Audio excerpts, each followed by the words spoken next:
I woke to the sound of machines changing rhythm. The steady beeping that had become my lullaby over the past 3 months suddenly accelerated, then stuttered into an irregular pattern that made my heart stop completely.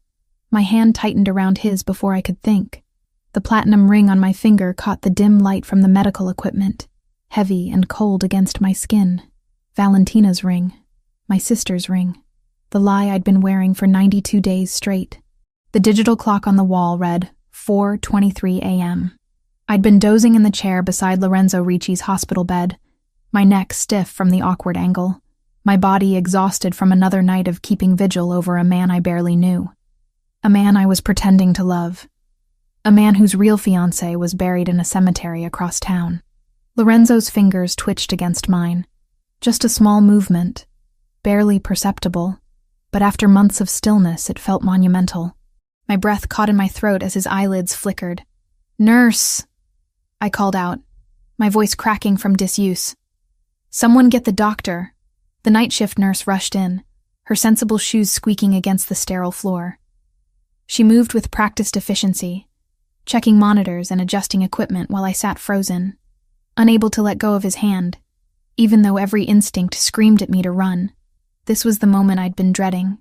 The moment when Lorenzo Ricci would wake up, and I'd have to look into his eyes and continue the most elaborate lie of my life. Dr. Patel entered next, followed by 2 other medical professionals whose names I'd learned but couldn't recall through my panic.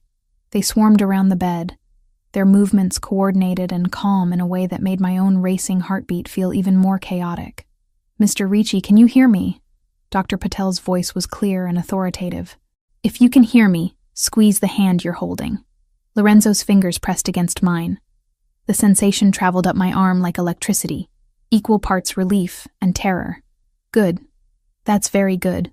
Dr. Patel continued his examination, shining a light into Lorenzo's eyes, asking questions that received no verbal response but small physical acknowledgments. Finger squeezes, slight head movements, the basic building blocks of consciousness returning after 3 months of darkness. I wanted to pull away, to give the medical team space to work, but Lorenzo's grip on my hand tightened whenever I tried to shift, even unconscious, even barely awake. Some part of him recognized the presence beside him and refused to let go. After what felt like hours, but was probably only 20 minutes, Dr. Patel stepped back. He's coming out of it. The next few hours will be critical. We'll need to monitor him closely, but this is the best sign we've had since the accident. The accident. The sanitized word for the ambush that had killed my sister and nearly killed the man in this bed.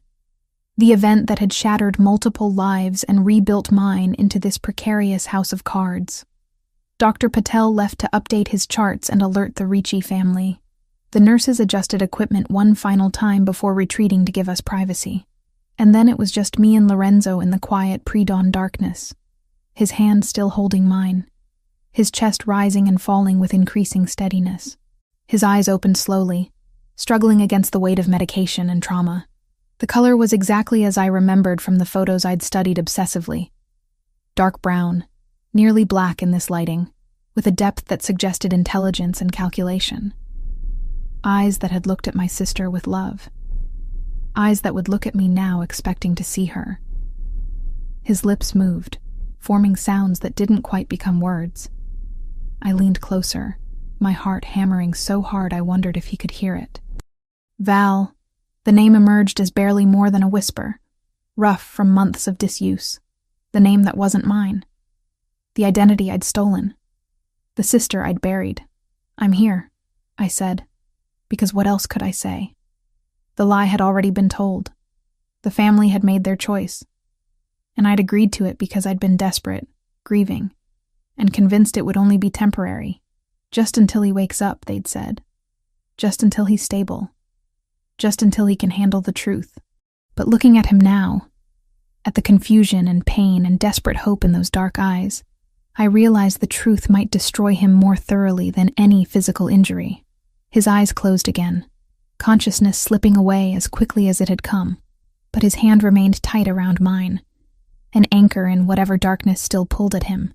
The door burst open, and Isabetta Ricci rushed in, her elegant silk robe barely concealing the pajamas underneath, her carefully maintained composure shattered by 3 months of waiting and praying. At 56, she was still beautiful in that effortless way wealthy women achieve through good genetics and better skincare. Her dark hair only lightly threaded with gray, her face lined with worry but not yet age. Is he... She couldn't finish the question, her hand pressed to her mouth as she stared at her son. He opened his eyes, I said, standing to give her access to the bedside. He said... I hesitated, swallowing the guilt. He said my name. Isabetta's eyes filled with tears. She reached for me, pulling me into an embrace that felt both genuine and suffocating. Thank God. Thank God you were here. Thank God you stayed. I'd stayed because they'd asked me to. Because Valentina's body was barely cold when Isabetta had shown up at my tiny apartment with wet eyes and desperate hands, explaining that Lorenzo needed stability to survive, that the shock of losing his fiancée on top of his injuries might kill him, that I looked exactly like Valentina, and could I please just pretend for a little while, just until he's stronger, she'd said. Just until he can handle the truth, she'd said. Just this once, she'd said. But once had turned into days, then weeks, then months, and now here I stood, wearing my dead sister's ring and accepting congratulations for a vigil I'd kept under false pretenses. You saved him, Isabetta whispered against my hair. By being here, by giving him something to fight for, you saved my son. The words should have felt like absolution. Instead, they felt like a noose tightening around my neck. Over the next 5 days, the hospital room became a revolving door of medical professionals, family members, and quiet moments where I sat alone with Lorenzo, watching him drift in and out of consciousness like someone learning to swim in shallow water. The neurologist confirmed no major brain damage. The physical therapist outlined an aggressive rehabilitation program. The psychiatrist suggested that memory issues and disorientation were normal after prolonged coma and would likely resolve with time. No one mentioned that sometimes people forget entire relationships. No one warned that he might not remember my sister clearly. No one prepared me for the possibility that my deception might work because Lorenzo's own mind was helping me lie. I wore the wine-colored uniform of a private nurse over my deception, a costume that gave me purpose and distance simultaneously. The hospital staff assumed I was family. The Ricci family knew better but played along, and Lorenzo, when he was conscious, simply accepted my presence the way someone might accept sunrise. Expected, natural, unquestioned. Anthony Ricci appeared on the second day, taking up residence in the corner of the room like a well-dressed shadow. At 32, he'd aged faster than his younger brother, the weight of helping run the family business, etching lines around his eyes and mouth that no amount of expensive grooming could erase. His light brown hair was carefully styled, his blue eyes sharp and assessing in a way that made me want to hide. He watched me, not obviously, not threateningly, but with the steady attention of someone conducting an inventory, checking boxes, looking for discrepancies. "You're holding up well," he commented on the third day, his voice neutral as he sipped espresso from a cup that probably cost more than my rent. "I'm doing what anyone would do," I replied, adjusting Lorenzo's blanket with hands that had learned to be careful around medical equipment. Most people would have left by now. His eyes tracked my movements. The shock, the trauma, the uncertainty. Most people wouldn't sit vigil for 3 months beside a hospital bed. My throat tightened. Was this a test? Did he suspect? "I love him," I said, and the lie tasted like ash. Anthony nodded slowly, but something in his expression suggested he was filing the conversation away for later examination. Valentina always was devoted, even when things were difficult. I didn't know what things he meant. I didn't know the intimate details of my sister's relationship with Lorenzo, beyond what I'd gleaned from letters and photos and careful questioning of Isabetta. Every conversation was a minefield where one wrong step could expose everything. On the 5th night, everything changed. I was alone with Lorenzo when his eyes opened with a clarity that hadn't been there before. The hazy confusion of the previous days had burned away, leaving behind focused intelligence that made my stomach clench with fear. Valentina. His voice was stronger now, rough but functional. His hand found mine on the bed rail. "You're really here." "I'm really here," I confirmed, sitting in the chair I'd worn smooth over months of waiting. He studied my face with an intensity that felt like physical touch, his dark eyes moving over features that matched his memory. I'd been grateful, in a sick way, that Valentina and I had been identical twins. Different haircuts, different personalities, but the same face down to the placement of freckles and the curve of our lips. "What happened?" he asked. I remember pieces, glass, screaming, pain, but it's all fragmented. This was the story Isabetta and I had rehearsed, the official version that explained his injuries without revealing that Valentina had died beside him. "There was an ambush," I said carefully, keeping my voice steady. "We were at dinner at our favorite restaurant downtown. The triad hit the car on the way home. You protected me. You pushed me down when the shooting started." Lorenzo's jaw tightened, muscles working beneath skin that had lost weight during his coma, but still held the structure of a strong man. "And you? Were you hurt?" "Minor injuries," I said, which was true for me but would have been a lie for Valentina. "Nothing serious. I was lucky." "Lucky," he repeated, and something dark crossed his expression. "We were attacked, and you call it lucky." "We survived," I amended. "That's what matters."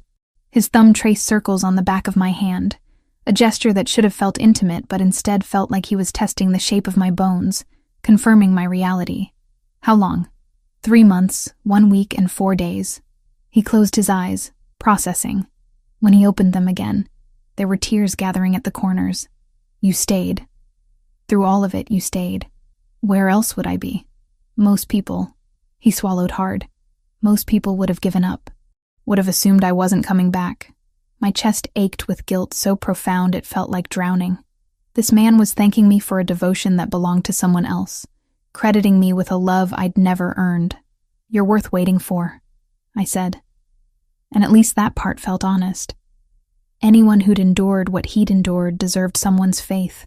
We sat in silence for several minutes, his hand holding mine, both of us processing this new reality. Lorenzo was awake. The temporary deception I'd agreed to was about to become an active daily performance, and I had no idea how long I could maintain it before the weight of the lie crushed us both. "I need to tell the family," I said finally. "Your mother has been waiting to hear your voice." "Wait," his grip tightened. "Just give me a minute more. With you, before everyone else comes and it becomes chaos." So I stayed.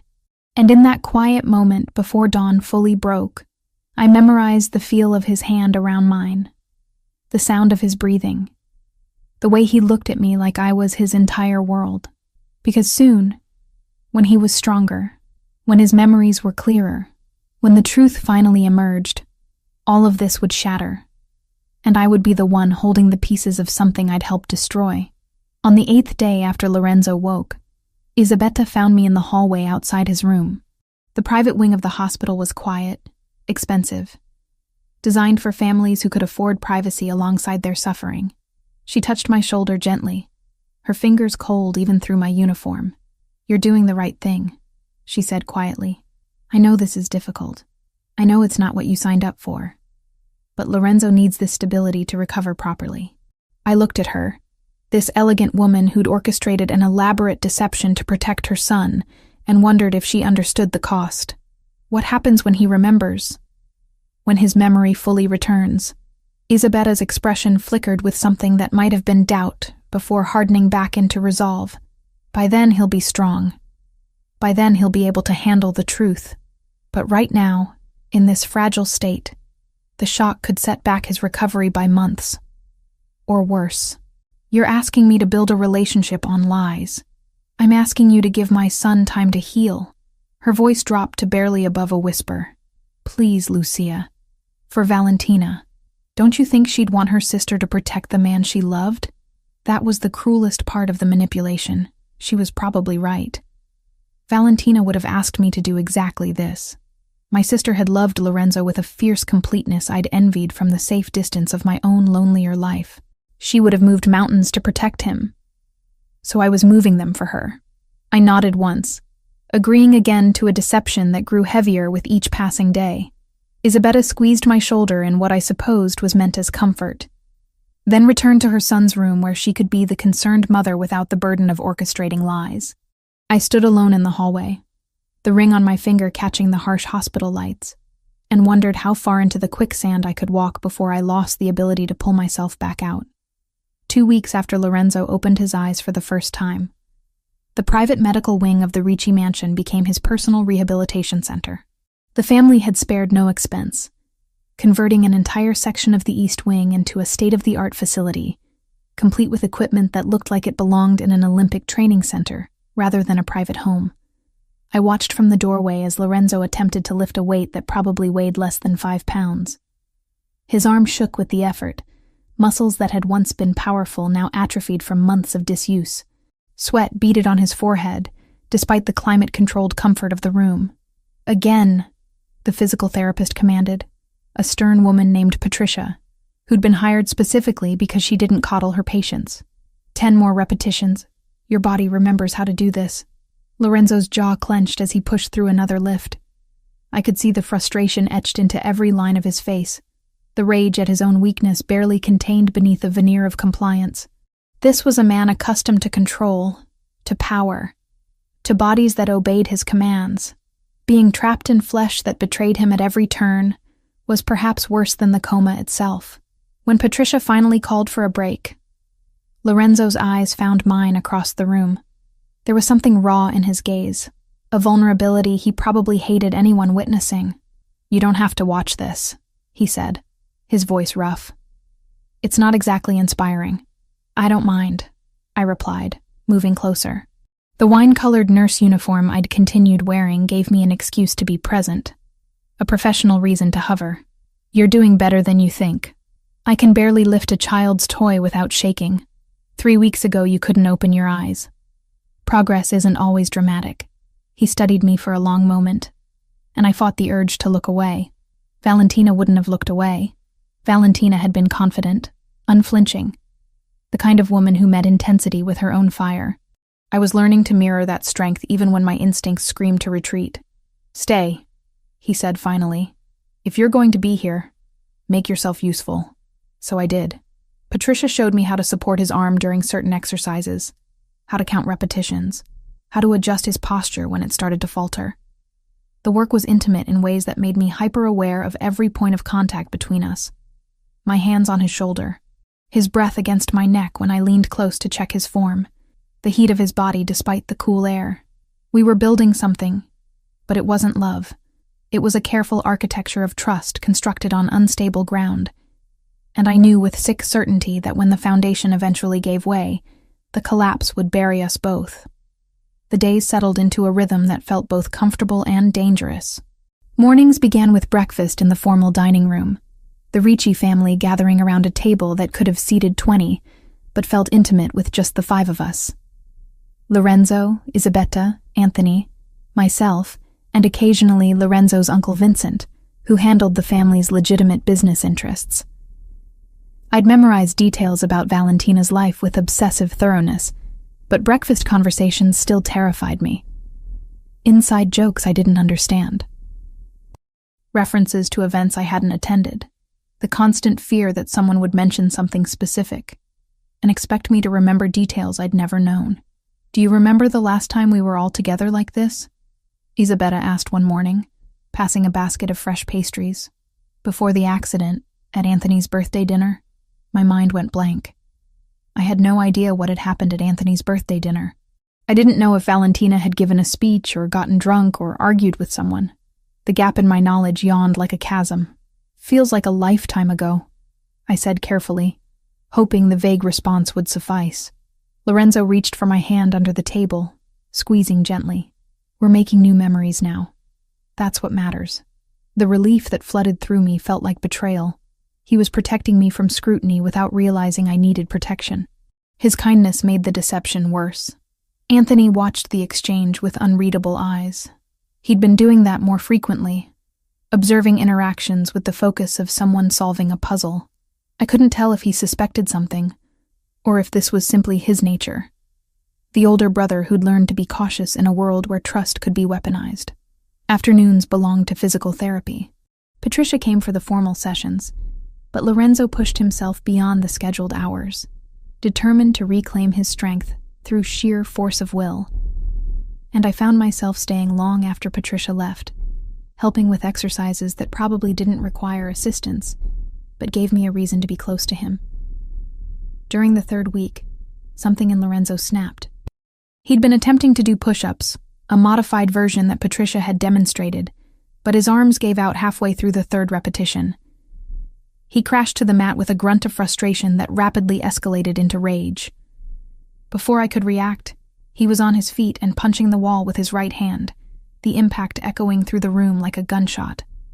Once, twice, 3 times, each blow powered by fury at his own limitations. "Lorenzo, stop!" I grabbed his arm, trying to pull him back before he did serious damage. His knuckles were already bleeding, skin split over bone. He froze at my touch, chest heaving, eyes wild with something that looked dangerously close to despair. For a moment we stood there, his arm tense under my grip, both of us breathing hard. "Let me see," I said quietly, releasing him to examine the damage.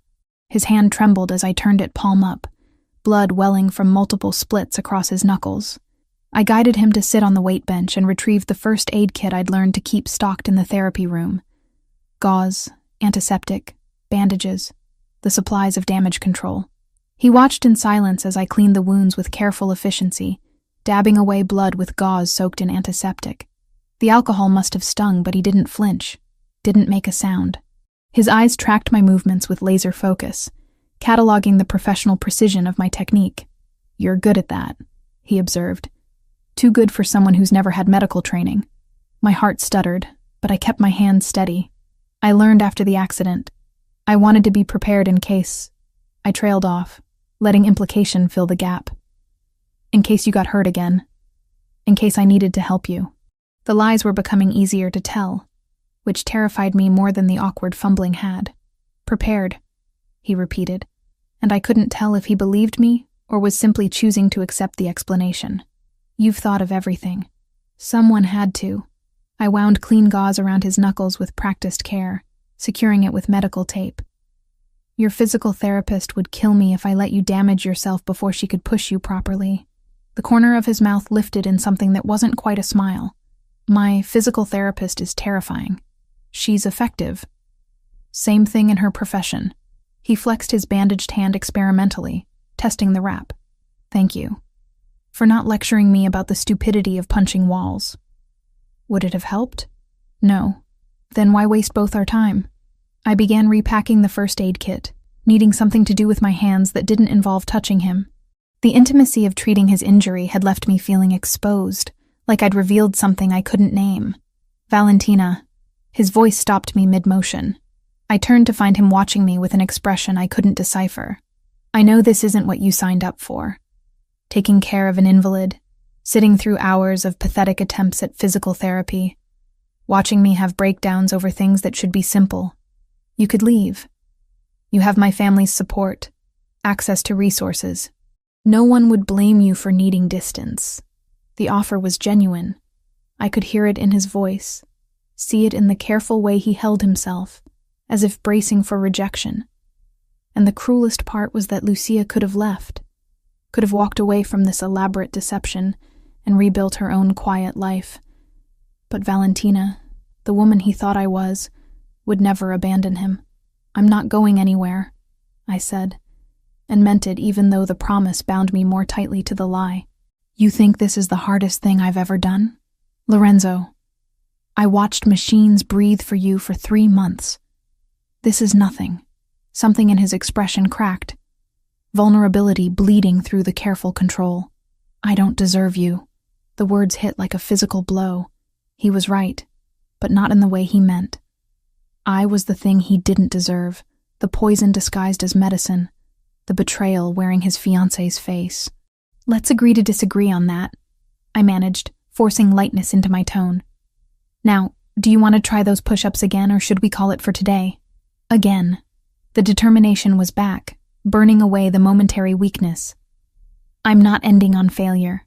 So we worked through another set, and then another, until exhaustion finally forced him to admit defeat.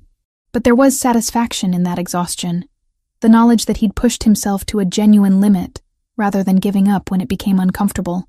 The evenings were mine alone, stolen hours after the family retired to their separate wings of the mansion. I'd lock myself in the guest room that had become my prison and my sanctuary, spreading photos and letters across the bed like evidence in an investigation. Valentina smiled up at me from a dozen different moments. At a charity gala, wearing a dress the color of blood, on a beach somewhere tropical, her hair wild with wind and sea spray. Pressed close to Lorenzo in what looked like a restaurant, both of them laughing at something outside the frame. I studied each image like a religious text, memorizing not just her face, but the way she held herself, the tilt of her head when she smiled, the way her hand rested on Lorenzo's arm, casual and possessive, the confidence that radiated from her in waves, the certainty of a woman who knew exactly who she was and what she wanted. I practiced her laugh in the mirror, the way she threw her head back and let joy escape without restraint. So different from my own quiet amusement, the muted responses I'd learned growing up as the quiet twin, the shadow, the one who took up less space. The videos were harder. Isabella had given me access to her personal collection, dozens of clips from family gatherings and private moments. I watched Valentina navigate these interactions with effortless grace. She touched people when she talked to them, her hand on their shoulder or arm, creating instant intimacy. She wore her nails long and painted them dark red, almost burgundy. She moved through rooms like she owned them, never hesitating, never second-guessing. I trimmed my nails to match hers, and bought 3 bottles of nail polish in slightly different shades of burgundy before finding the exact color. I practiced her gestures until my shoulders ached, forcing myself to reach out and touch invisible people in ways that felt invasive and wrong for someone as introverted as me. I was becoming someone else, shedding my own personality like an ill-fitting coat and wrapping myself in my dead sister's skin. And the most terrifying part was how natural it was starting to feel. On the morning that Isabella appeared with the wedding dress, I was having coffee in the breakfast room, reviewing my mental notes about an upcoming dinner with Lorenzo's business associates. I'd managed to learn the basics: who hated whom, which alliances were fragile, what topics to avoid in polite conversation. Lucia, Isabella's voice made me look up. She stood in the doorway holding a garment bag that looked expensive even covered. I thought, now that Lorenzo is recovering so well, perhaps we could begin thinking about the wedding again. The wedding, the ceremony that Valentina had been planning when she died, the future that was supposed to be hers. My stomach turned to ice. I'm not sure Lorenzo is strong enough for wedding planning yet. Not planning, just reconnecting with the dream. Isabella moved into the room with the careful steps of someone approaching a skittish animal. This is the dress Valentina chose. I thought maybe you'd like to try it on, see if it still fits. We could have it altered if needed. The dress inside the bag was exactly what Valentina would have chosen. Champagne silk with French lace overlay, elegant without being ostentatious, the kind of dress that whispered wealth rather than shouting it. The construction alone probably cost more than I'd earned in the past year, working 2 jobs while Valentina lived her elevated life. It's beautiful, I managed, the words sticking in my throat. Will you try it? Isabella's eyes were hopeful, eager, seeing only the happy ending she'd orchestrated through deception. Just for me. Just to see. I couldn't refuse without raising suspicion. Couldn't explain that putting on my dead sister's wedding dress felt like desecration, like wearing grave clothes stolen from a corpse. So I took the garment bag and retreated to my room with promises to show her later. I hung the bag in the closet and stared at it for 20 minutes before my stomach rebelled completely. I barely made it to the bathroom before vomiting, my body rejecting the lie with more honesty than my mouth could manage. The dress stayed in the closet. When Isabella asked later, I told her it brought back too many memories of the accident, too much trauma associated with wedding planning when we'd nearly lost everything. I needed more time. She accepted the explanation with sympathy, storing the dress away without argument. But I caught Anthony in the hallway afterward, his lean frame propped against the wall, in a pose that was too casual to be coincidental. "Difficult day?" he asked, his blue eyes tracking my movements with uncomfortable precision.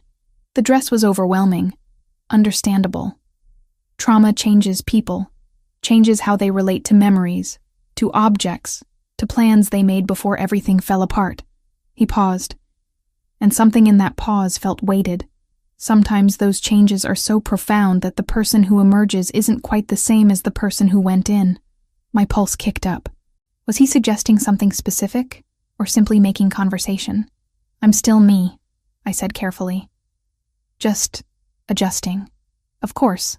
Anthony pushed off the wall. Just remember that changes need to be monitored, for everyone's safety. That's all I'm saying. He walked away before I could respond, leaving me alone in the hallway with the sick certainty that he suspected something.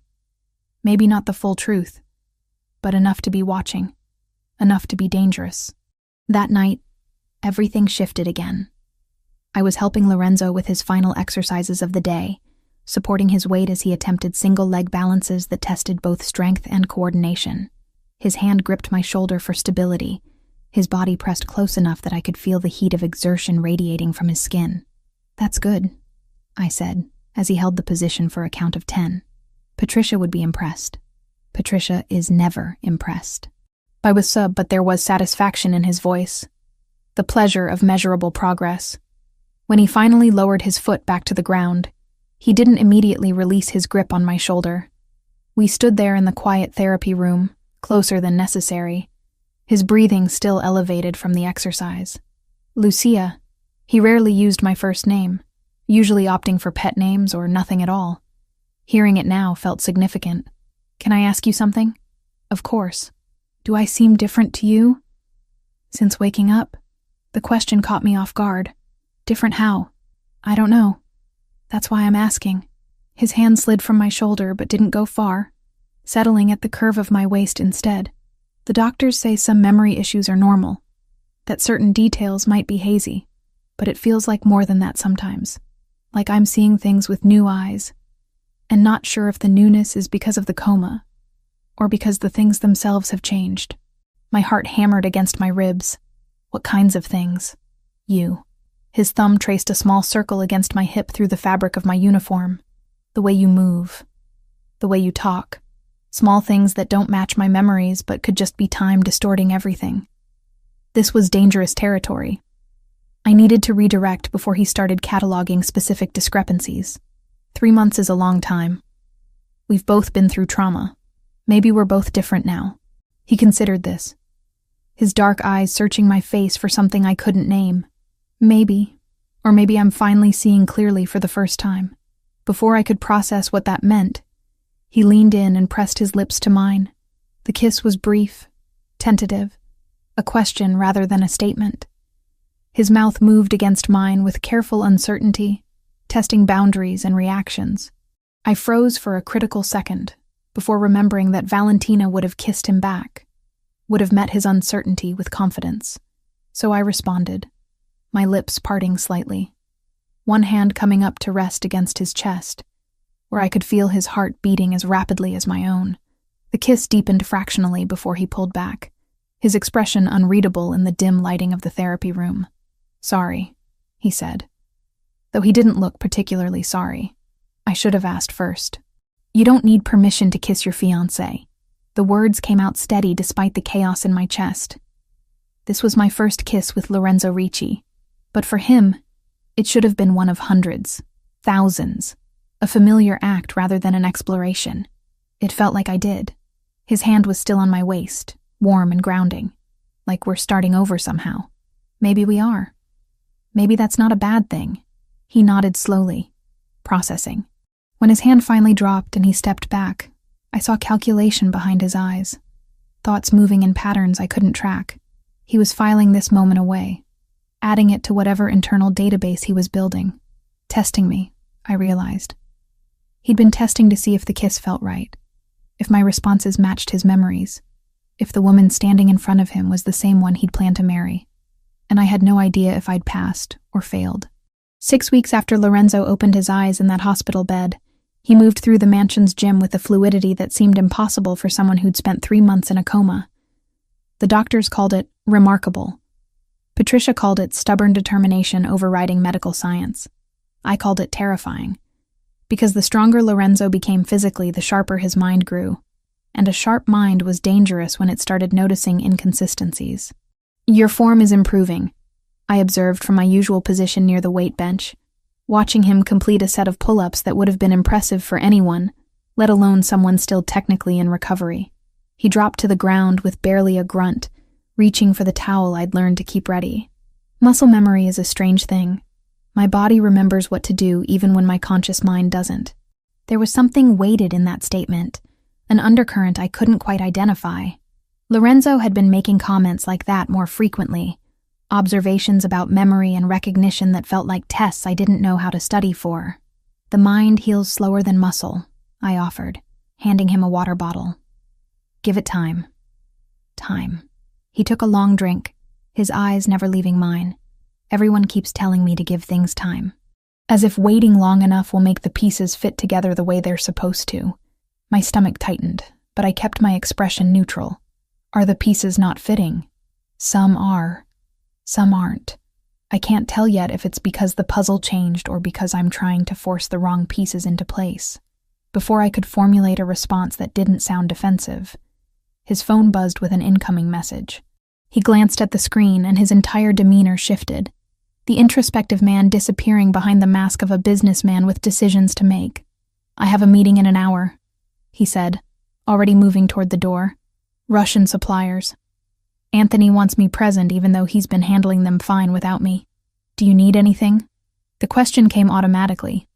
Part of the role I'd been playing for so long it was becoming reflex. Just be there. He paused in the doorway. I like having you in the room during business discussions. You notice things. The comment should have pleased me. Instead, it sent ice through my veins. Noticing things was exactly what I couldn't afford for him to do. The meeting took place in Lorenzo's study, a wood-paneled room that smelled of leather and old money. Anthony was already there when I arrived, along with two men I recognized from previous gatherings. Vincent Ricci, Lorenzo's uncle who handled legitimate business operations, and a man whose name I'd learned was Joseph Bellini, some kind of financial advisor. The Russians arrived exactly on time, 3 men in dark suits who carried themselves with the careful posture of people accustomed to violence. Their leader, a broad-shouldered man with graying temples, introduced himself as Dmitry Volkov. I took my usual seat in the corner, the position Isabetta had told me Valentina always occupied during business meetings. Close enough to observe, far enough to appear decorative rather than participatory. The men settled around Lorenzo's desk, and the negotiation began. They spoke in English, mostly, their accents ranging from heavy to barely noticeable. The discussion centered on shipping routes and percentage splits, the kind of details that should have been boring but carried undertones of threat in every number proposed. Dmitry's second, a younger man with cold blue eyes, made a comment to his colleague in rapid Russian. Something about adjusting the percentages when the boss wasn't looking, skimming off the top. The kind of side conversation meant to be private, assumed to be safe because who in an Italian crime family would speak Russian? That would be unwise, I said, before I could stop myself, the words emerging in flawless Russian. Mr. Ricci has excellent accountants. The room went absolutely silent. Every head turned toward me. Dmitry's expression cycled through surprise, calculation, and something that might have been respect. His colleague looked like he'd swallowed glass, and Lorenzo's face was utterly unreadable, his dark eyes fixed on me with laser focus. You speak Russian, Dmitry said in English, his tone carefully neutral. My heart hammered so hard I was certain everyone could hear it. I'd just made a catastrophic mistake, revealed knowledge that Valentina hadn't possessed, exposed myself in front of witnesses who would remember. I've been learning, I said, keeping my voice steady through sheer force of will. After the attack, I thought it would be wise to understand what our international associates are saying. For security purposes, Lorenzo's fingers drummed once against his desk, a controlled movement that somehow conveyed volumes. An excellent precaution, he said smoothly. Perhaps we should conduct the rest of this meeting assuming everyone understands everyone. Transparency builds trust, doesn't it, Dmitry? The Russian inclined his head, and the negotiation resumed with notably more careful language from all parties. But I felt Anthony's eyes on me throughout the rest of the meeting, watching, assessing, filing away this new piece of information into whatever mental database he was constructing. When the Russians finally left 90 minutes later, their deal agreed upon and hands shaken, I tried to slip out with them. Lorenzo's voice stopped me at the door. A moment, please. I turned back to find the study empty, except for Lorenzo and Anthony. The brothers stood near the desk, their body language eerily similar despite their different coloring.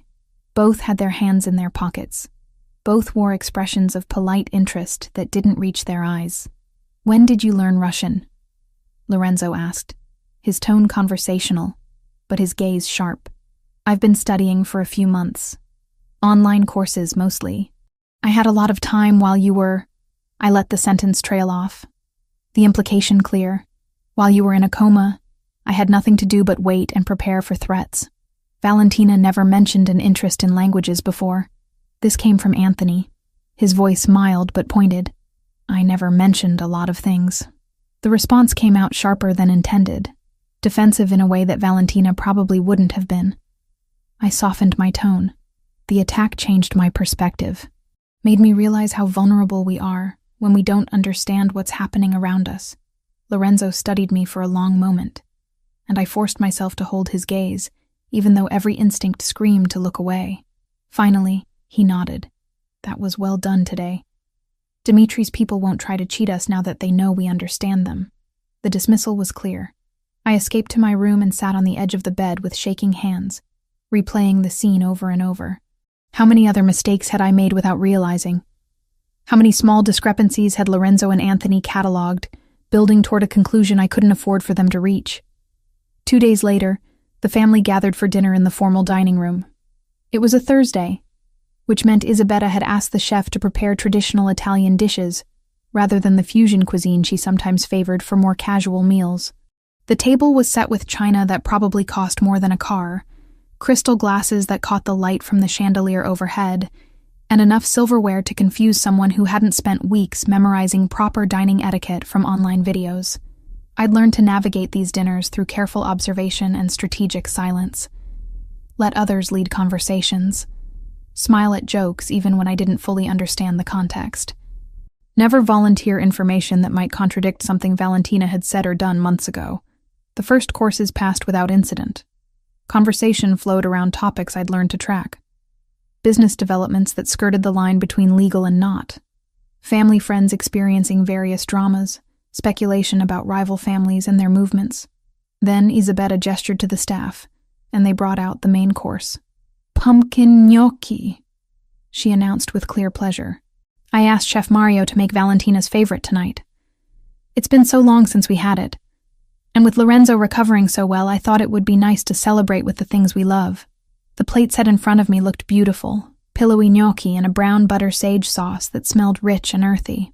Around the table, everyone made appreciative noises and began eating. I picked up my fork and took a bite. The flavor was fine. Good, even, by objective standards. But I'd never particularly enjoyed pumpkin and savory dishes. Found the sweetness awkward against the sage and butter. My face must have done something, some micro-expression of disappointment or distaste. Because when I looked up, Lorenzo was watching me with that focused intensity that had become increasingly common. "You don't like it," he observed quietly. Everyone's attention swiveled to me.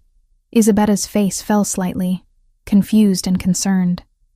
Anthony's eyes narrowed fractionally. Vincent paused mid-bite. "No, it's delicious," I said quickly, taking another forkful to prove the point. "I was just thinking about something else. It's perfect, really. You used to say this was your favorite dish." Lorenzo's voice was still quiet, but there was steel underneath the casual tone. "You'd request it for every birthday, every celebration. You'd eat it until you were sick." The bite of gnocchi turned to paste in my mouth. I swallowed with difficulty, scrambling for an explanation that would make sense. "Tastes change," I managed. "After the accident, after everything, I guess my preferences shifted. Trauma does that sometimes." The excuse was wearing thin. I could see it in the way Lorenzo's jaw tightened, the way Anthony set down his fork with deliberate care. How many times could I blame the accident for being a different person before they stopped accepting the explanation? "Of course," Isabella said, rushing to fill the uncomfortable silence. "That makes perfect sense. Our bodies and minds process trauma in unexpected ways. Would you like Chef Mario to prepare something else?" "No, this is fine, really." I forced myself to eat more. to clean my plate like someone who was simply being polite, rather than someone choking down evidence of her own deception. The rest of dinner passed in stilted conversation that everyone pretended was normal, but the damage was done. Another crack in the facade.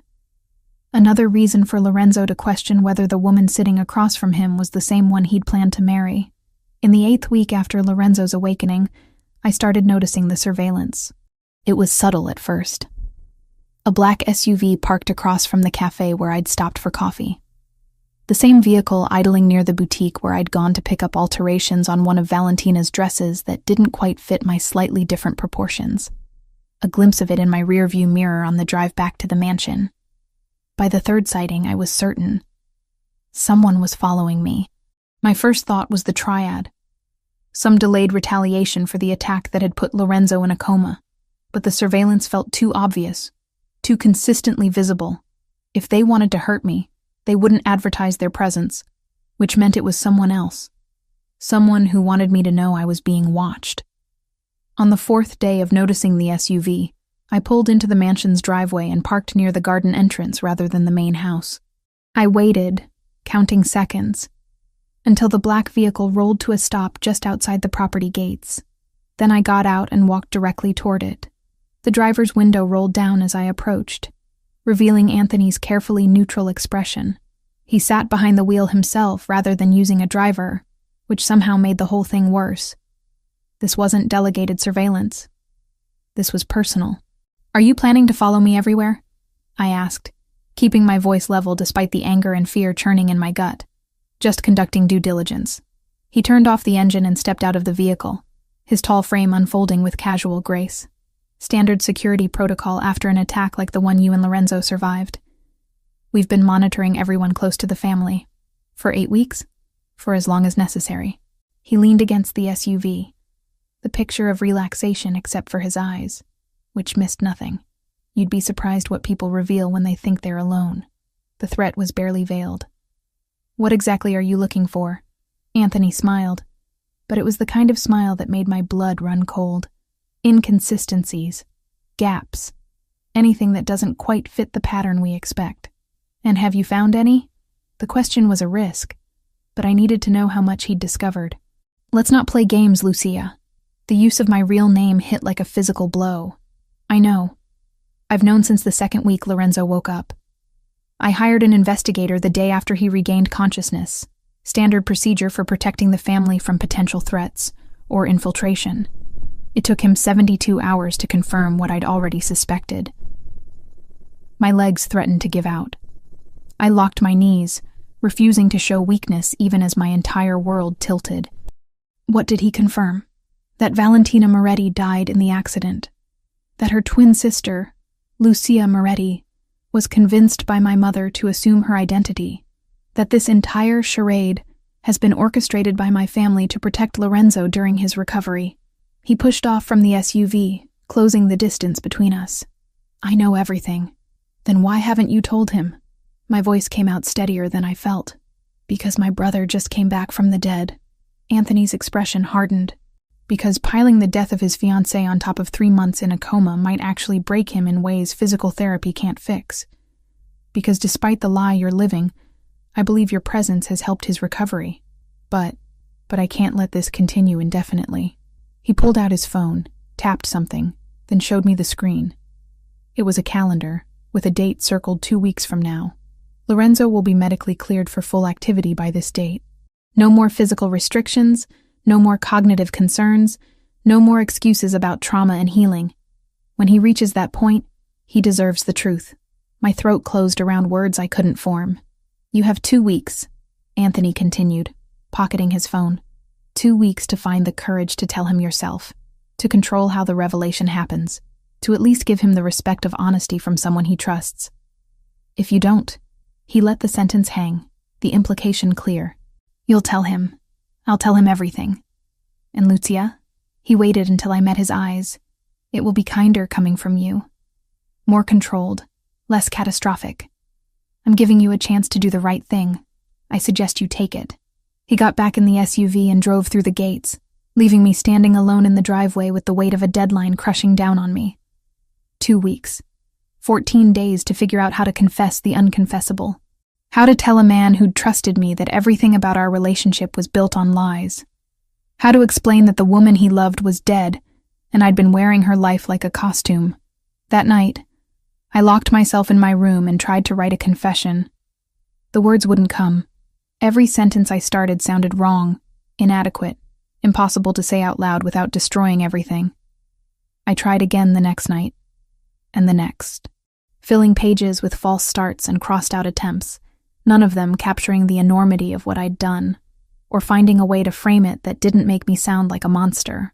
During the day, I continued the performance, sitting through meals with the family, helping Lorenzo with exercises he barely needed assistance with anymore, playing the role of devoted fiancé to a man who was starting to look at me like I was a puzzle he was very close to solving. Because Lorenzo was watching me now with the full force of his considerable intelligence. Every gesture I made, every word I chose, every reaction to familiar situations was catalogued and analyzed. I could see him building his case, assembling evidence toward a conclusion I couldn't let him reach on his own. The deadline Anthony had given me ticked down like a bomb. 12 days. 10 days. 8 days. And still, I hadn't found the words that would end this without destroying him. In the 9th week after his awakening, during an evening where we sat together in the library reviewing business reports he'd asked me to help with, Lorenzo closed the folder in front of him and turned to face me fully. "You're afraid of something," he said without preamble. "I've been watching you, and there's fear in everything you do. The way you hesitate before answering questions. The way you study me when you think I'm not looking. Like you're waiting for something terrible to happen." My heart stopped. The attack left scars. Invisible ones, but they're there. This isn't trauma from the attack. This is something else. He reached out and took my hand, his grip gentle but inescapable. "Talk to me. Whatever it is, we can handle it together. But I can't help if you won't let me in." The irony was devastating. He was offering support for the very deception I was perpetrating against him, promising to help me through a crisis that he was the center of. "It's complicated," I whispered, because that at least was true. "Then uncomplicate it. We have time." But we didn't. The clock was running out, and when it hit 0, everything I'd built with lies would come crashing down around both of us. 10 weeks after Lorenzo opened his eyes in that hospital bed, Anthony found me in the garden at dusk. The air smelled of jasmine and the expensive fertilizer the groundskeepers used on the roses. I'd been sitting on a stone bench for over an hour, trying to gather courage I didn't possess. "He knows," Anthony said without preamble, settling beside me with the controlled movements of someone delivering bad news. "I told him 3 days ago." My entire body went cold. "What?" "Lorenzo came to me with plans to take you to the apartment tomorrow."